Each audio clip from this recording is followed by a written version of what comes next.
you may be. Welcome to Observations. I'm here with Kirk. And Kirk, I must tell you, I am so pleased that we have studied as part of the book Observations, Yahowah's assessment of government. You know, we were fully aware of his assessment of religion, which is, don't go there, I hate religion. I mean, it's the most ironic thing in the world that we live in, is that moronic men and women have associated God with religion since the dawn of time, and yet God hates religion. And it's not just that you can't reach God by religion. God views the religious as an abomination, which was the principal purpose of and the principal finding of this book, Observations. And then, of course, we in listening to what God had to say about religion, we found out that he was very condemning of government and all government. There is no such thing as a government that God is supportive of. But I'll tell you, when you see these riots and protests against Trump is not my president, you know what percentage of those who are part of these protests didn't even vote? Well, if they're young, they probably didn't vote. Very small quantity. Yeah, there of the 100 or so that have been arrested. Because when you're arrested, that's public record. Mm-hmm. While the public record does not say who you voted for, it says whether or not you voted. Mm-hmm. 60% of those who were arrested during the protests did not vote. That doesn't surprise me. It really doesn't surprise me. And so Trump was right on the professional protesters. And a very significant percentage, I think just slightly under 50% of those arrested were not from the area, which means they came in because the operatives that are part of the liberal establishment of this country, the various arms that support the Democratic candidates, urged them to protest. Yeah. So it was in fact a setup, and the protesters didn't even participate in the process. So why does the established media, I know why, but rhetorically speaking, why does the established media not live up to their responsibility and report facts? Yeah, it's amazing that they don't, but it's well known. What I'm telling you now is not conspiracy sites. It's been published. It is well known, and it has drifted onto the mainstream media. But of course, they don't want to talk about it. Yeah. And of course, the mayor of New York saying, Donald, you have to deal with this. People are really frightened. They're scared, and it's just pathetic. I mean, people are so pathetic. It makes you just want to scream. I mean, they don't know how to work. They don't know how to think. And so all they've got is their little emotions, and they become a collective creature. They're incapable of independent action or independent thought. And the other thing I wanted to say, and then I know you had something you wanted to share, is that I, for many years, studied the face of Islam. Mm-hmm. And by the face of Islam, because I wrote the most comprehensive book ever on Islam in terms of putting the Quran into the context of Muhammad's life and reordering it in a chronological order using the biographical and the historical hadith, I came to understand the Islamic mindset, Muhammad's mindset, their attitude, and why they were so angry and so deadly. And so, I watched a lot of videos of Muslims protest. The tone, the expression that we witness in these street protesters who are not my president, love Trump's hate, it's exactly the same as those stupefied by Islam, which proves the point that I've made for 20 years now.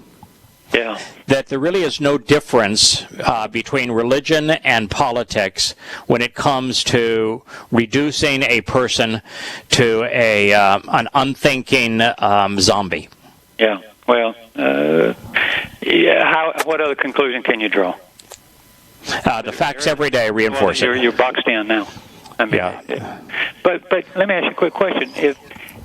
Of all the things to be afraid of, right. We've been in war for 15 years, at least. Oh yeah, and we got a debt that's 20 trillion. Right. And I know it's bigger than that, but I mean that's what they. And but when a country goes bankrupt, there is total and complete anarchy. That would be something that should cause people to be concerned. Yeah, it should freak you out. And then you have 80 million of people who are actually eligible age of working, not working, or underworking to the point that it's irrelevant that they work. Yeah, it's less than 40% of those who are of an age where it would be appropriate for them to be working. 40% of them are actually working. Yeah. Now, that doesn't mean that we have a 60% unemployment, because they don't count people who are underemployed. They don't count people who are not seeking employment. They don't,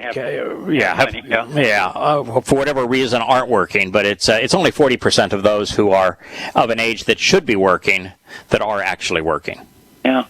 So if you looked at that and you looked at all the industry that had escaped us, and we talk about hundreds and hundreds and hundreds of factories that have left for cheaper tax rates or whatever. God, why wouldn't you be concerned? Yeah, by the way, it's not just cheaper tax rates, and that's a significant part, because I've read several articles that were sent to me here in the last few days about the flight from states like California, Illinois, and New York in terms of productive people saying, I don't want to pay the tax rate here, I'm leaving. And, that's tough, because they're leaving family behind. They're leaving their roots behind. They're leaving their association behind. It's very expensive to move. But they're leaving and going to states like Texas or Florida, where there's no state income tax. So there's a huge flight of people from high tax rates to no tax rates. And, of course, in America in general, we have the highest corporate tax rates in the industrialized world. So we're pushing people to other countries. But what I want to make certain that our listeners understand is that while those tax rates are a huge reason that America has lost its manufacturing base, there's other reasons. For example, the health care mandates. Where with a certain number of employees, certain number of hours, you have to provide health care coverage. And for those who actually pay, the system that Obama put in place in particular is catastrophically unaffordable. Mm-hmm. So to make it free for those who don't want to pay or can't pay, they've made it unaffordable for those who actually do pay, and then they've mandated business to provide it. That is essentially a tax, and it's a huge tax. And then you have the Social Security FICA tax, where you're paying 7.5% taking from the business and 7.5% from the employee. Mm-hmm. Independent people pay 15%. I mean, it's just right. And my insurance went up. I teach a whole other class just because my insurance went up. Right. And for no reason. Right. When I came in, all of a sudden, your price is going to be this, and I'm going. Right. Yeah, and you're working for the government in that regard, because that's the socialized medicine, where those who were responsible and were productive and were paying for their health care. To give it to those who aren't responsible, who can't pay for it, who aren't paying for it, or whose obesity or smoking has caused them to be uninsurable. The only way that they can get insurance and not further bankrupt the country is to burden those who were productive, who were responsible and paying for it, and you made it unaffordable for those of us. Yeah, it is. So once again, you look at the target of. Every time you study history, any empire, this is how they fall. Of course. I would be concerned about this since how no one else has ever survived these type of things. Right. Yeah. If you want to be fearful of something, you ought to be fearful of that. Absolutely. And what they're doing, they're marching in favor of the continuation of that. They're Bernieites, the communist, and so they're marching in favor of more subsidies for the poor, more accommodation of illegal immigrants, more integration of those who are not productive, free college education, free health care. And so it's the very things that have bankrupted the country, that have put it on. In fact, you can't say the country is on the cusp of bankruptcy, because that's really unfair. The country is absolutely bankrupt. Yeah. We have created the illusion of solvency only because of quantitative easing, whereby the money supply is being increased to create the illusion that our debt is being funded. Mm-hmm. And that's absurd. Of course. Of course. Any way you cut it, this is. Yeah. And nobody talked about it that much. Nobody. No. Nobody seems to be afraid of that. But no, and the Republicans don't want to talk about it because they know that. For example, the reason Trump never brought it up is he realized if he added Social Security and Medicare to the list of things that had to be resolved, no one would vote for him. And with the far right, if he says, I'm going to trim the size of the U.S. military, which is larger than the rest of the world combined, he'd lose the far hard right vote. Supporters of, Yeah, and so you're not electable if you tell people what they really need to hear. So Yahowah wins again. Oh, he is absolutely right. He is. You can. He is never anything else. He is good. Yeah, he's good. Yahowah knows his stuff. Yeah. Well, funny, this week. I don't know. I thought you might be interested in this. We were about to go to Yahowah 2.4 since the last time we talked. Correct. 7. Yes. And coincidentally, it starts out with your commentary on where the determinate fate of the Gentiles will be based on the Torah. Right. I thought that was terribly interesting, and ironically, John, one of the family members, sent me an email, and it was. I feel awkward about this because sometimes people will ask me what you said and why you use that English word. Yes. Which is really not. But I said for fun, I'll do it. I'll give you my take on it for whatever it is. And ironically, it was in the Bereshit 22:18 where you used the word you use supplant. Right. And that seemed to be the one that triggered some. Why would you use that? Now, let me put a disclaimer out there. Okay. Should we share Yahowah 2.4 with our listeners before we comment? Okay. I'm going to read it beginning at 2.3. This is Yahowah, which is Isaiah 2:3, and this is the passage we were on last week. And then empowered people who are part of the family shall travel, and they shall say, walk, because we can of our own volition, ascend to the mountain of Yahowah, to the house and family of the God of Jacob, so that he can fulfill his will and teach and guide us by means of his ways, so that we can choose to genuinely and continually journey through life in his manner. For indeed, because from Zion the conspicuous signs posted along the way shall be brought forth the Torah, and the word of Yahowah from Jerusalem. This brings us to the passage that you were commenting on. Then he shall execute good judgment, being discerning by making appropriate connections regarding the Gentiles. And he shall reasonably conclude that many enriched and empowered people who are now part of the family are right, deciding to vindicate them once and for all. They shall beat their swords for plows, and their spears for pruning hooks, and shall not rise up towards Gentile nations, deploying weapons of war. They will not train or teach war ever again. Now, there's all right. Good advice. Yeah, the United States has the world's largest military, and I was saying, let's go. We're not going to reduce the military by 20% or 40% or 60% or 80%. We're going to eliminate it. And that just scares people absolutely to death. But America would be freer and would be vastly more solvent economically if we were to eliminate our military. And there isn't a single nation on earth that would invade and occupy the country. We wouldn't lose a single freedom. In fact, we would gain freedoms by eliminating our military. And that's what God says. All militaries are gone. Well, I've had that conversation with people, and I've asked them, what is it you're so afraid of? If your enemy is not this person and that person, the other person, what army do these people have, and what Navy do they have that they're going to invade us with? It's the old Vietnam thing. What were they going to come over in California and invade us? I mean, how are they going to do that? The truth is that America's military exists for a singular purpose. For America to impose its economic will on the world. Right. That's the only reason our military exists. That's it.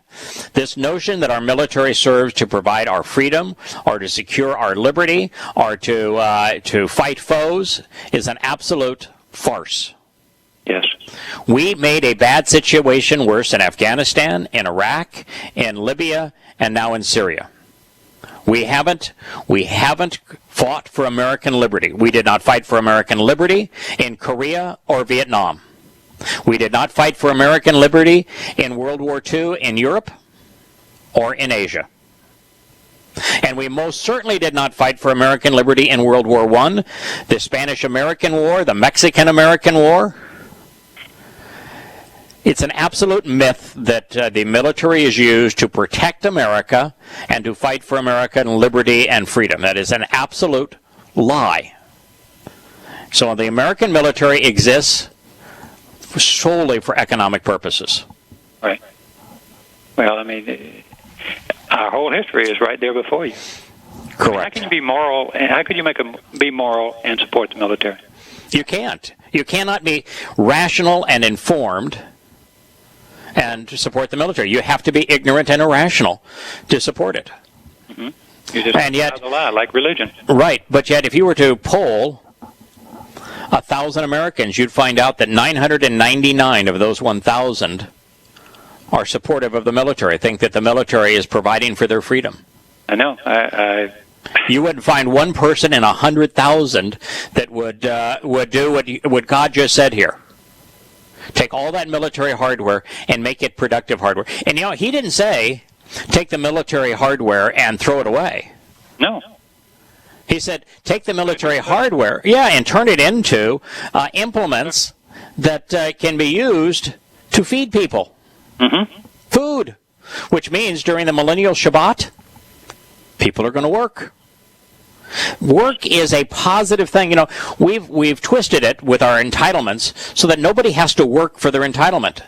When you're given something for nothing, you have no appreciation for it.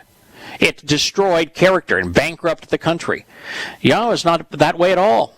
This idea that heaven, like the Islamic version, is you're sitting on your puffy sofa having sex with the multiple virgins while eating grapes is ludicrous.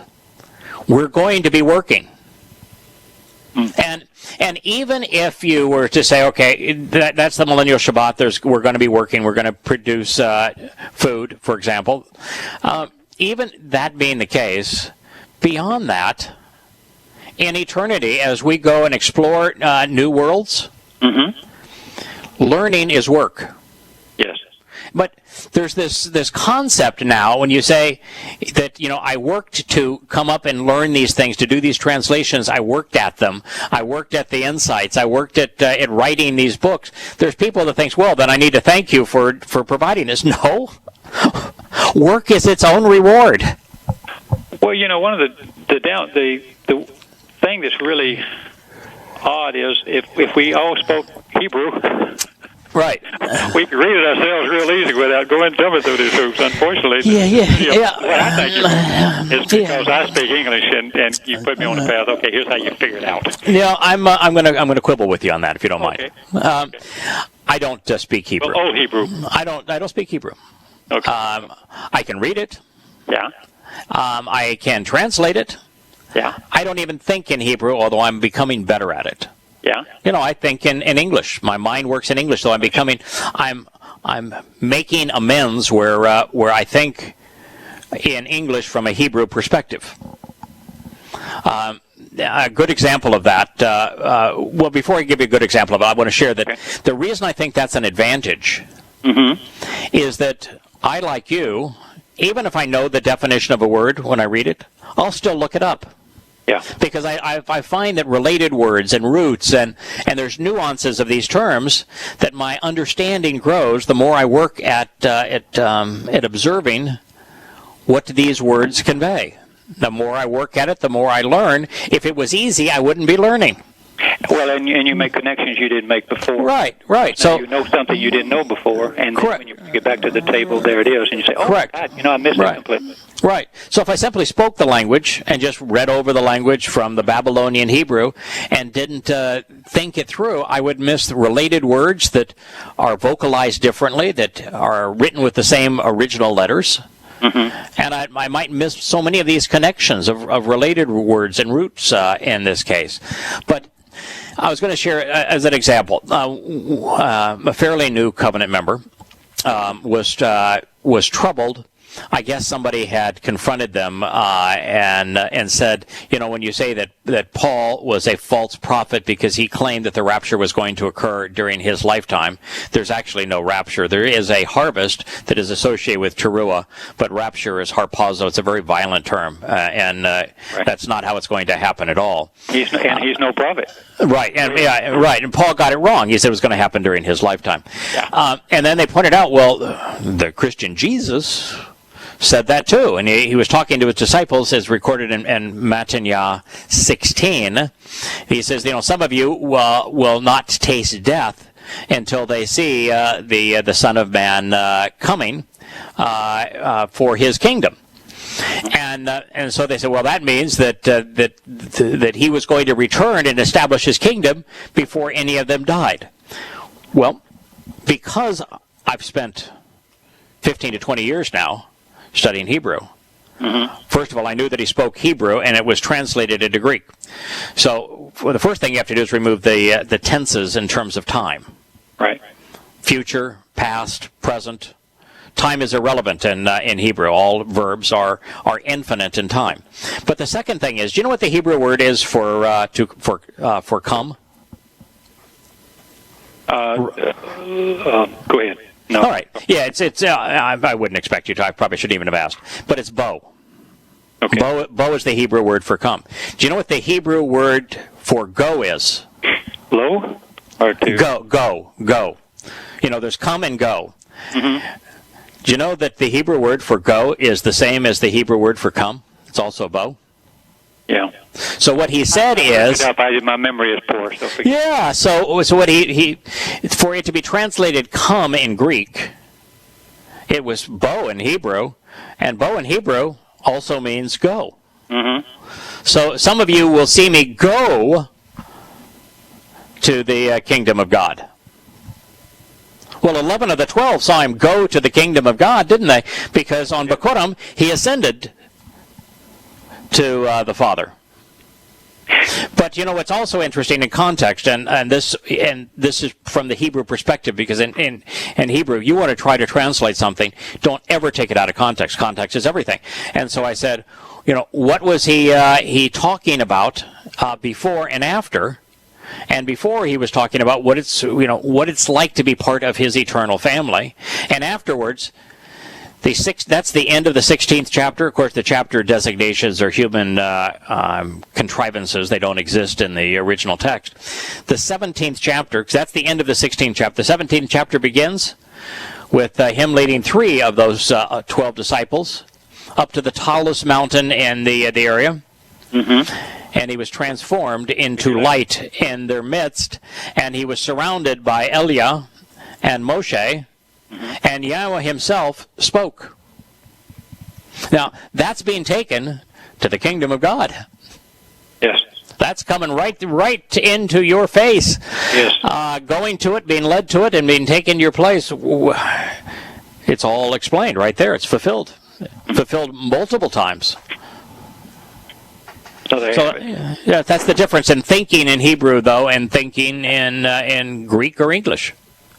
And even if it was difficult, the first thing that makes my hair stand up. Now, wait a minute. This is Greek, mm-hmm. and this is unreliable, and maybe Matthew is better.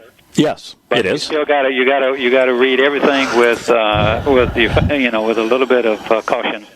Yeah, do you know why Matanya is better than Matanya and Yahukanan would be the only eyewitnesses who actually wrote. So the two texts that were actually written by eyewitnesses and are not hearsay. Luke, for example, is hearsay. Luke and Mark are hearsay. They were not there. Right. So it's hearsay. It would neither Luke nor Mark would be acceptable in a court of law. It would be discounted as hearsay. Yeah. So the only two that were eyewitnesses are Matanya and Yahuchanan. So we know that Yahuchanan was the most screwed up of all of the texts. By screwed up, I mean the most edited by religious people. Mm-hmm. And they just made an absolute mess of it. I mean, for example, the single most important story in Yahuchanan is the woman who had been caught in adultery, and the Christian Jesus draws writes something in the sand that nobody even knows what is, so why even bother to tell the story? And then says, he without sin, I cast the first stone because they don't accuse you and condemn you, I won't either. Well, the purpose of that was to have him say something that was contrary to the Torah. And what we find is that in 100% of the manuscripts prior to the 7th or 8th century, that story doesn't exist. Right. They go from the end of 7 to halfway through the 8th chapter of Yahuchanan, which means it was added in the 7th or 8th century. Right. And so, you with Yahuchanan, you don't. It's almost hopeless to try to use it. So there's two reasons I think Matanya, maybe three, is more reliable than the others. The first of it is that Matanya was originally written in Hebrew. Okay. So the language that was spoken is the language it was originally written in. Therefore, it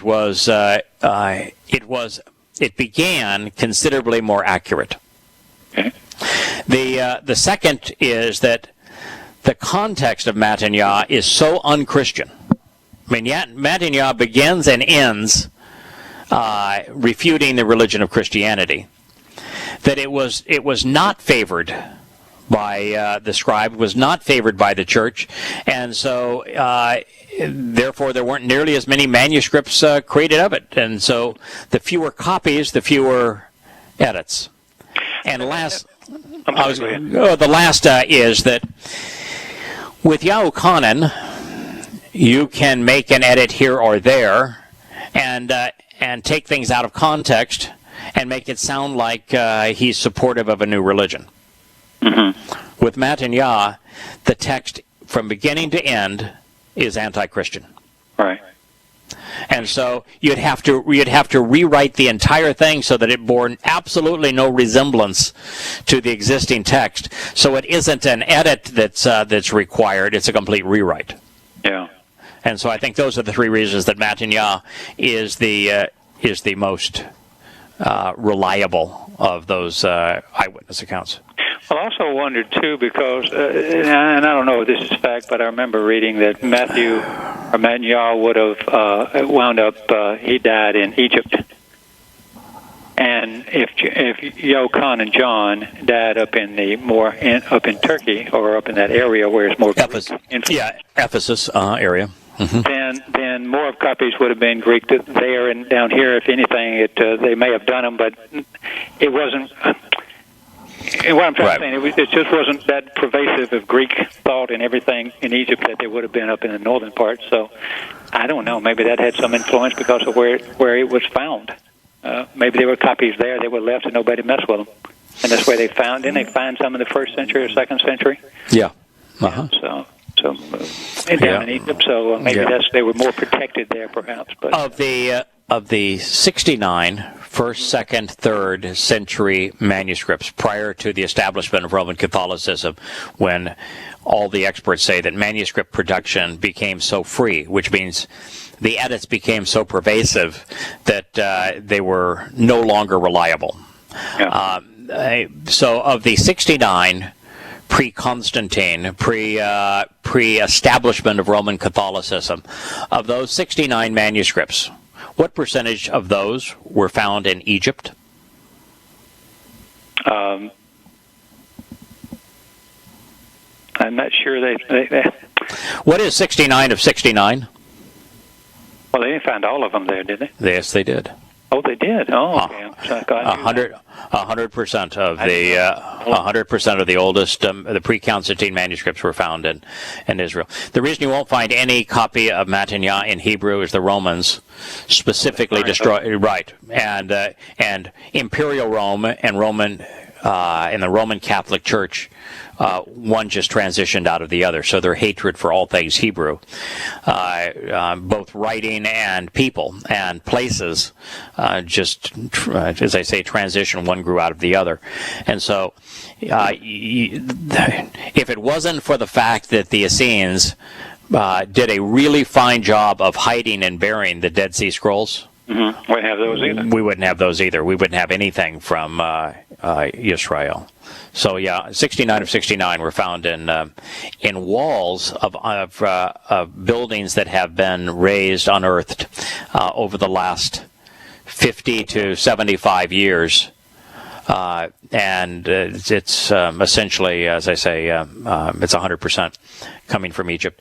A lot of reasons for that, but one of the reasons were that the Romans weren't and the Roman Catholic Church was not as vicious about trying to find and discard. You see, when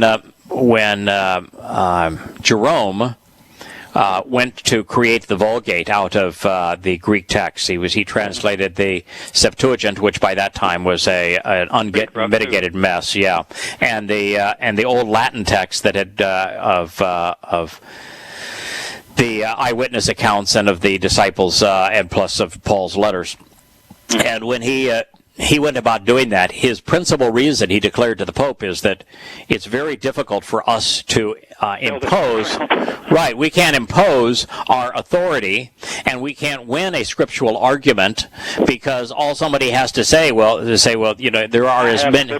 There are as many different variations as there are copies, is what he told the Pope.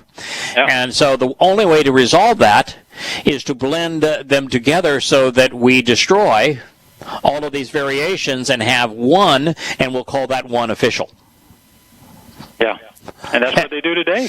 And that's what they do today, and that's what they did. And of course, it's just sleight of hand, and it's but that's what men do when they want to claim that they have the inerrant word of God. Is that they dispose of all of the variations. Right.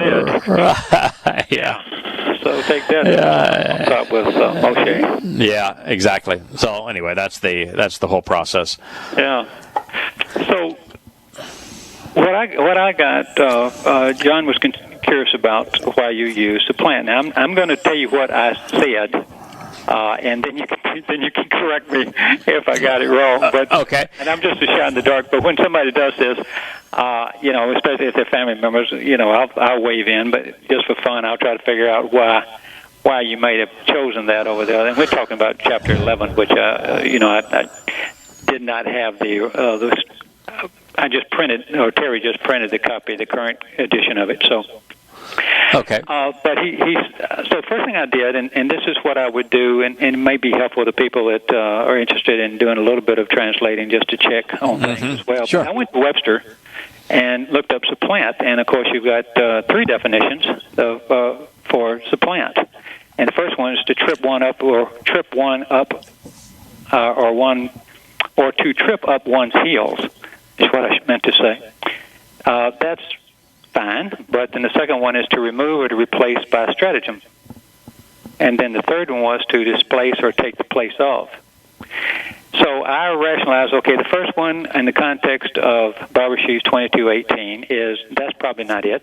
That's a definite no to me. The number two has a possibility, but the number three would absolutely be, in this context, would make sense for you to use supplant. And I put my disclaimer in there. I'm not a writer. I'm an artist, and I'm not here to tell you why he chose what he chose. But usually, when I look it up, there's some strong reasons why you choose the words you choose, and to your credit. And so I paraphrased that scripture meant, and basically what I came up with is, after studying it, I said, okay, if the goyim shema, or listen, and replace man's directives with Yahweh's instructions, then they will be barak. They'll be blessed. They'll be blessed abundantly or lifted up. Right. So then I broke down every one of the words in there from Zara to all the way down to Quoll. And then I looked up all of those, and just to make sure there was nothing in there that wasn't the case. But in your translation, you also brought up Jacob in there. Yes. Yeah, and Jacob can be translated one who supplants his heels. Right, and that's what I was thinking, of course, and that's what you state in there. And even though Jacob's name is not there, the meanings of Jacob and what he did was there.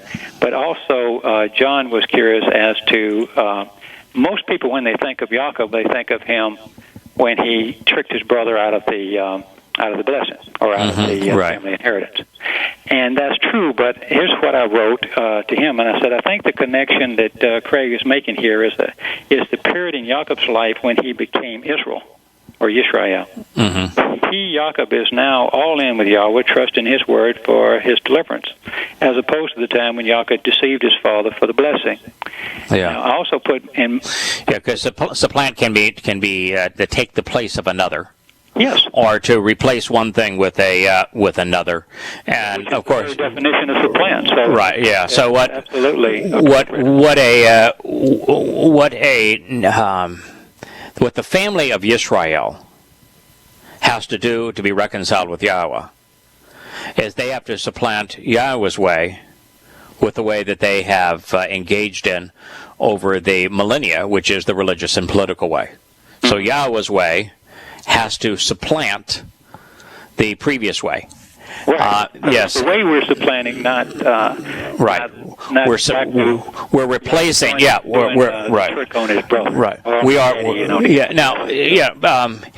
Jacob clearly supplanted his brother. I mean, his brother was replaced by who had the birthright by Jacob, and so it is an appropriate definition from that point of view.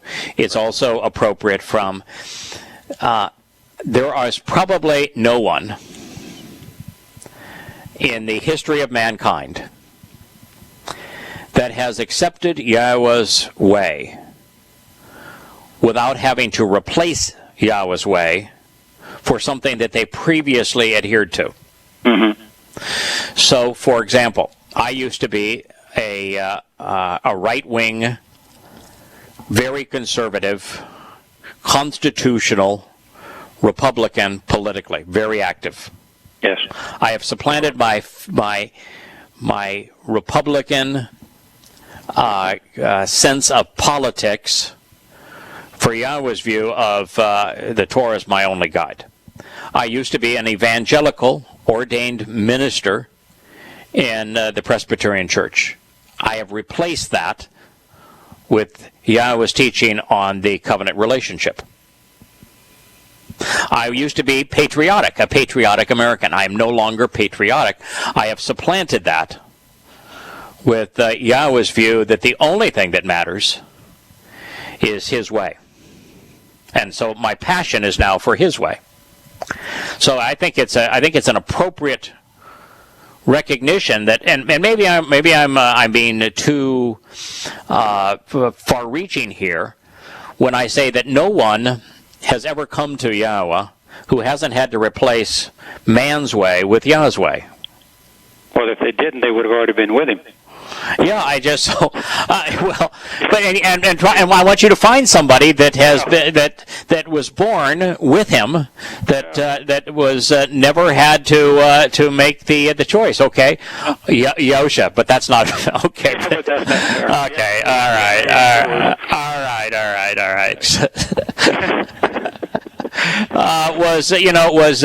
I don't think Dode was born out of the as a babe in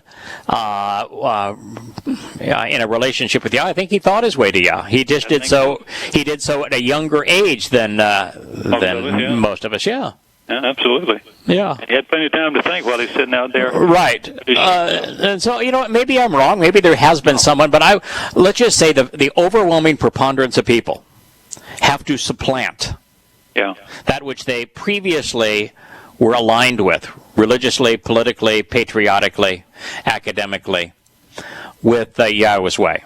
And you know, I can't imagine anything that's better. Now, there's also, and I don't know if this is an appropriate use of the term, but because Jakob means heel, and it's not just that the root of Jakob means heel. When you're adding the full name, it is, most people will render it in the lexicons as one who supplants his heel.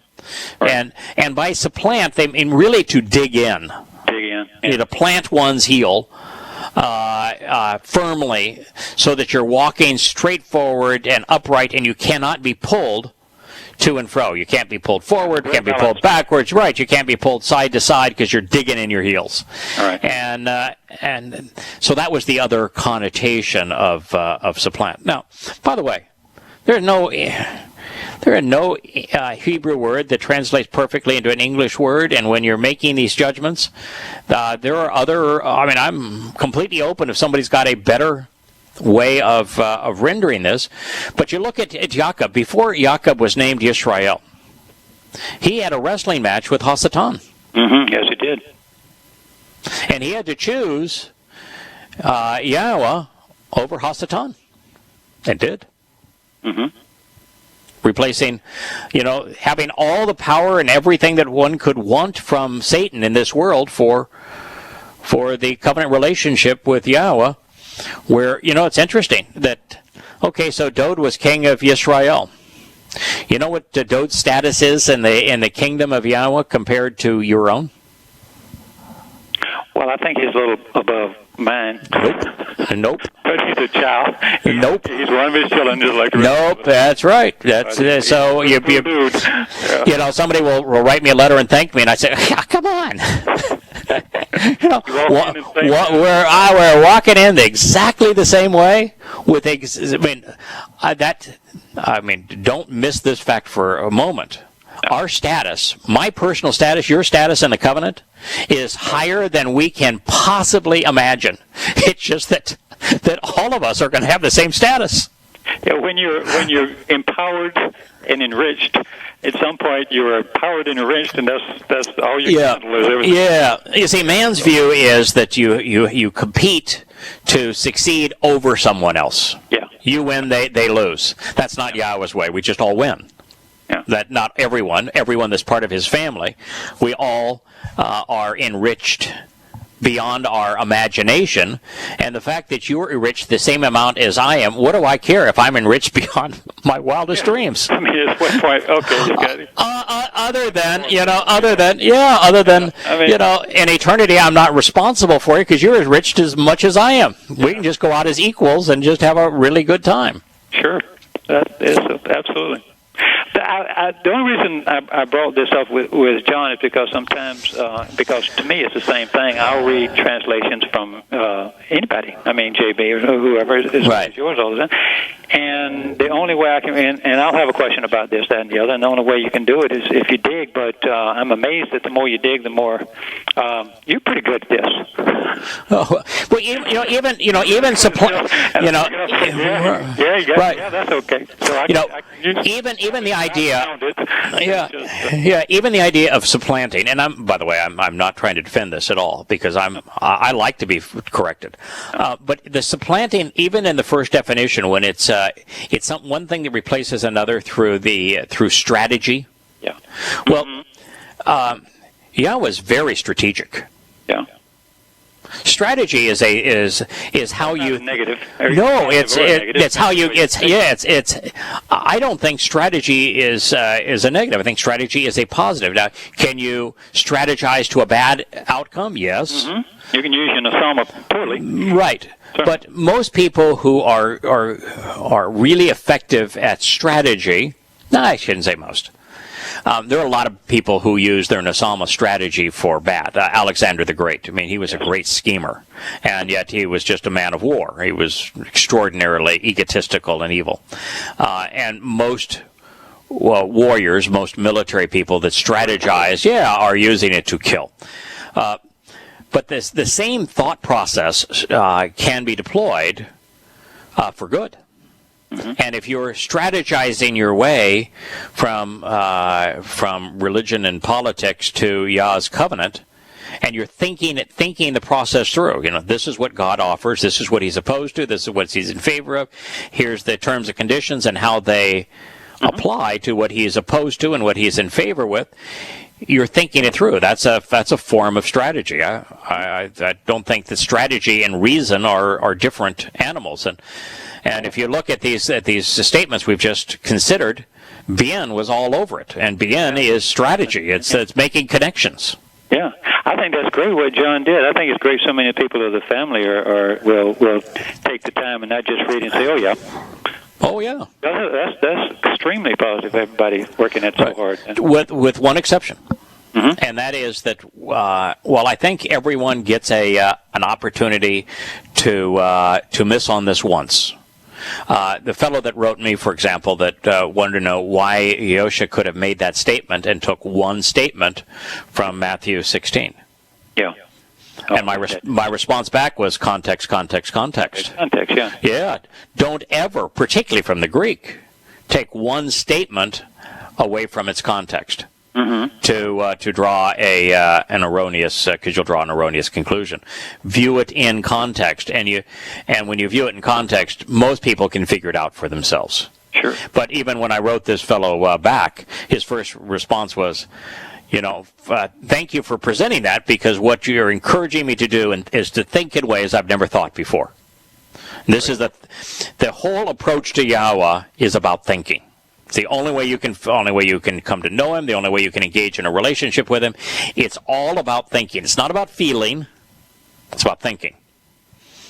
And so part of thinking is to be very observant. And the person who is observant doesn't just have a narrow focus where all they see is right what's in front of them. They're listening, they're paying attention to everything that's around them, and that's the way that you have to translate, and that's how you come to understand what God is saying, is you're observant from a 360-degree perspective of what transpired previously, what He's talking about in the future, how it relates to other things that have occurred. And then you put yourself right, just like supplants. Is supplant the best English word for that? And probably not. There's probably better English words. But does it work when you put it all into context? Yeah. Some of my problem is I don't know English. That's why I got my wife's big Webster sitting on the thing over there. Kirk, there were two. I'm going to say there were three reasons that I did not want to do this, whether it would be right, but particularly speak on these audio programs. One of those reasons was I recognized that lots of people would know more than I know. Sure. Now understanding trumps knowledge. Yes. There is nothing that's more empowering than understanding. And Yah's answer was that don't worry about it, because you understand, and understanding is it's infinitely more powerful than knowing. So don't worry about that. And I've never had a problem. Never a single time has somebody known something that somehow tripped me up in terms of a discussion. Because I understand. Understanding is really a powerful tool. Yeah. It's what makes you comfortable doing this, because you're not naturally prone to do this kind of thing, which causes our friend Larry to be comfortable doing it. Yeah. All right. The second thing was I don't speak Hebrew. And I've really never had an inclination to learn to speak Hebrew. What I want to be able to do is read it, translate it into the language that I think in, and then share it with people, because that's the primary language of the world. Right. And so am I vulnerable if somebody were to rattle off these concepts in Babylonian or modern Hebrew? Would I be vulnerable to criticism? Absolutely. But not if we're talking in English about what these words mean in Hebrew, and how they need to be translated in context. Even the Hebrew speaker isn't going to understand them any better than I do. So I didn't have to worry about that. And the third reason was my diction in English and my English grammar is not very good. Well, so So I knew it wasn't very good, and I knew I'd be vulnerable, and the answer to that was Moshe. God picked Moshe to do this. Now, I'm not saying he picked me. I think we kind of picked each other. But that's the same with, and I'm not saying that I'm special because we picked each other. Everybody is part of the family. It was a mutual deal. So we picked each other. And everybody's in the same situation, the same arc as it relates to this. But if Moshe could do it, having a thick tongue and not being good with words, then I shouldn't be worried about it. So, right. So you just go ahead and say, if I'm talking about the things of Yahowah, if somebody is going to, if their argument is that my diction's not very good, we had a person that used to call the the Saturday Miss Show all the time that used to correct my diction. If my diction's not very good, that's not much of an argument against it. No. If my Hebrew pronunciation isn't very good, but I'm translating the words accurately, that's not a very good argument. And so the messenger is never a good argument.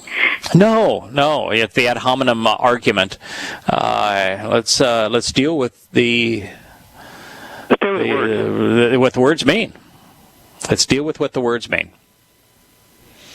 And so in this particular statement, as we're dealing with what the words mean, it is absolutely powerful that Yahowah is saying that as it relates to us Goyim, that Yahowah says he's going to exercise good judgment. He's going to shafat. Shafat is the basis of misfat. Misfat is the means to execute good judgment and to resolve disputes. Well, shafat is the basis of it.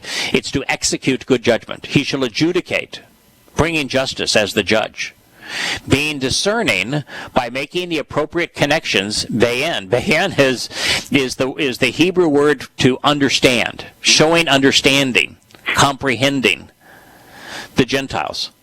That's good for us because we're Gentiles. Right, we're Gentiles. Right. And he shall reasonably conclude that many enriched and empowered. How does the Gentile become enriched and empowered? After the Quorum. That is correct. Walk in the path. Yeah, Rabim, to be numerous, to be enriched, and to be empowered. That there'll be many enriched and empowered Gentiles who are part of the family. Right. And he's going to say that we are Yaka. We're right. Vindicated once and for all. Yeah. Yeah. And as a result, us Goyim that have been so prone to war, no more. Our swords become plows, our spears are pruning hooks, and that no Gentile nation shall ever rise up again towards a Gentile nation, and they shall not teach war ever again. This idea that that God's on your side, that there's no atheists in a trench. I'm to tell you, if you're out there fighting a war and you're praying to God, He ain't hearing you. He isn't with you, and He isn't with the other side either.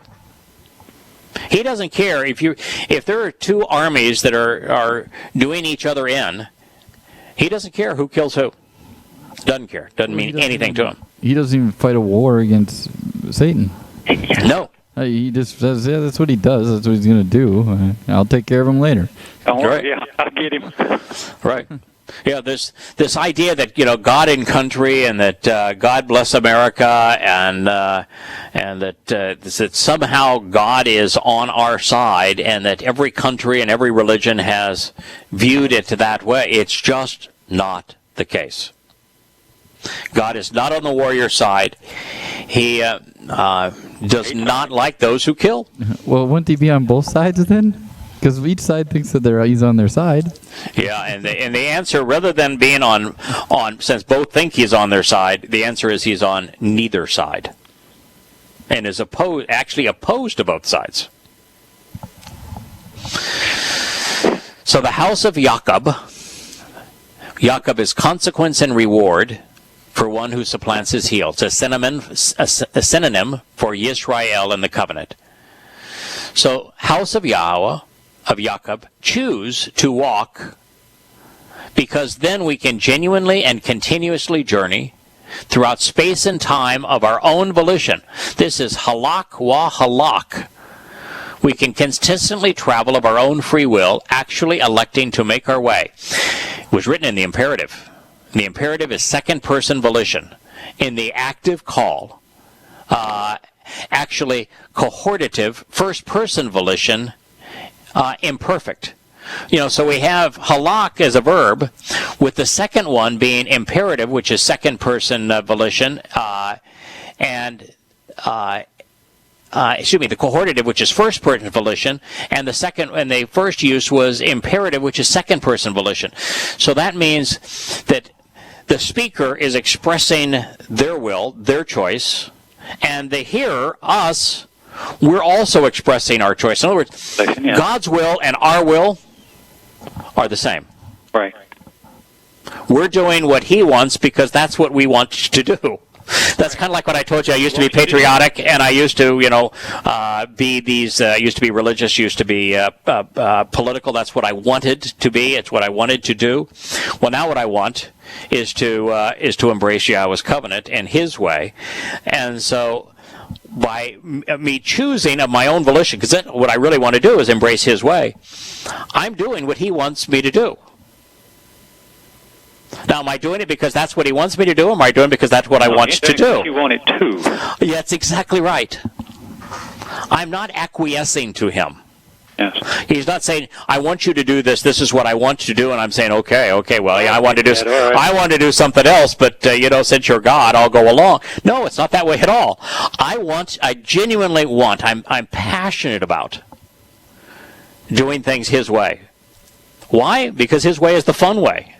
Yeah. His way is the empowering way. His way is the right way. His way is the sane way. His way is the informed and rational, logical, beneficial way.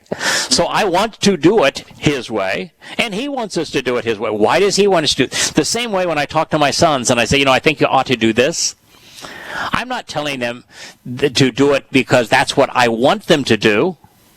I'm telling them because that's what's in their interest to do. Mm-hmm. And I want them to do what is in their best interest. And that's the same thing with Yahowah. So here we have first and second volition in two applications of walk. So we can choose to walk and can genuinely and continually to journey through space and time of our own volition and have our walk be consistent with Yahowah's desire. Yeah. It's powerful. And by the way, how are we going to walk? How are we going to travel? Well, now or then? Then it says, in the light of Yahowah. In the light of Yahowah, then we'll be traveling like light. Ba'or, man, means traveling in light, with light, by light. Light? Yeah. Speed of sound? Yeah, speed right. of light? Yeah, absolutely. Speed of light, man. You want to go to, like, for example, Man is the new series, and people are all excited about going to Mars, and we're never going to get to Mars. I mean, it takes a year under the best of circumstances to get there. You have to stay there almost 2 years to be able to come back, and then it's about a year to come back. It's 4 years, and the likelihood of everything prevailing the way it needs to prevail to get there and back and not die from cosmic rays or some kind of explosion or a bad landing or a solar storm or anything else that occurs, it's like about 1%. And it would cost $100 billion to do it. And what are you going to do when you get there? I mean, the place is dry and desolate. You can't breathe the air. You can't be outside because of the cosmic rays. You can't grow anything. So if you want to live in an apartment, why don't you just go to New York? Live in an apartment, never go outside. And particularly if you want to wear a spacesuit, I mean, why don't you work at the CDC in some hazardous, there you go. So we'll never get there, and there'd be nothing to enjoy even once you got there. But there are a lot of interesting things to see in this universe. And by being light, we can travel 15 billion light years across it in the blink of an eye. And then when we're there, we can experience what we're witnessing in the ordinary flow of time. And then can go back to the seventh dimension and enjoy a great meal and a great story and some great songs with Yahowah, and then go out and do it again. Go back, bring everybody. You got to see this, guys. Yeah. So the house of Yahowah, of Jacob, will choose to walk because we can genuinely continuously journey throughout space and time of our own volition in the light of Yahowah. Wow. It's pretty cool. That's a pretty cool promise right there. Well, we will pick this up again this evening on the Yada Torah Shabbat show.